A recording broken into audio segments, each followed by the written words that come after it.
Question 3.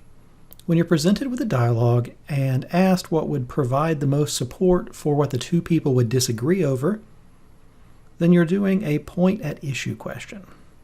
On a point at issue question, your job is to prove that the two people either agree or disagree, depending on which one it asks.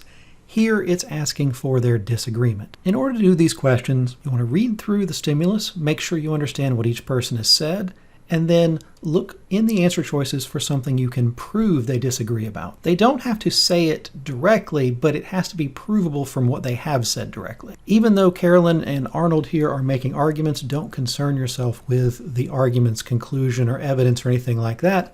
This is just a series of statements that we know that they believe. Carolyn tells us two things. There's this artist out there, Mark Quinn, who has created what he calls a conceptual portrait of a guy named Sir John Sulston out of his DNA. And the second thing Carolyn tells us is, to be a portrait, something has to bear a recognizable resemblance to its subject. So Carolyn establishes a requirement for something being a portrait. Arnold also tells us two things. Quinn's conceptual portrait is maximally realistic, and Quinn's portrait holds all the actual instructions that you need in order to make Sir John Sulston.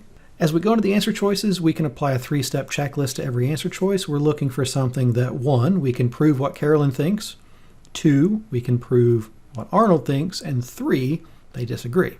So answer choice A, whether the conceptual portrait should be considered art. I have no clue whether Carolyn thinks that it should be considered art. I mean, she does say that Mark Quinn is an artist, but I don't know if that means that she should think that it's art. So I don't know what Carolyn thinks about this. It doesn't matter what Arnold thinks. It's not my answer. Answer choice B, whether the portrait should be considered Quinn's work. Well, this would be something that they both agree about. Carolyn says that this is by the artist Mark Quinn, and so does Arnold. Quinn's conceptual portrait, it's his portrait. So since it's something they agree about, it's not my answer. Answer choice C, whether the portrait bears a recognizable resemblance to Sulston. Now, Carolyn definitely has a view about this. Carolyn says that it has to have a recognizable resemblance, and it doesn't. But what Arnold thinks about this, I don't know.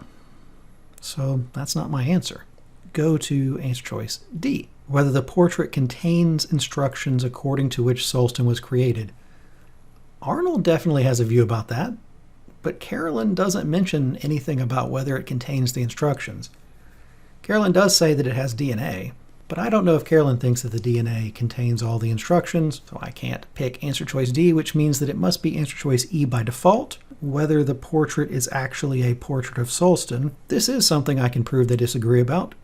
Carolyn says in order for something to be a portrait, it has to have a recognizable resemblance to its portrait, and Quinn's portrait is just some DNA. Arnold disagrees because Arnold says if it's a maximally realistic portrait, whatever that means, it's still a portrait. Maximally realistic portraits are portraits, so Arnold thinks it is a portrait, Carolyn thinks it isn't.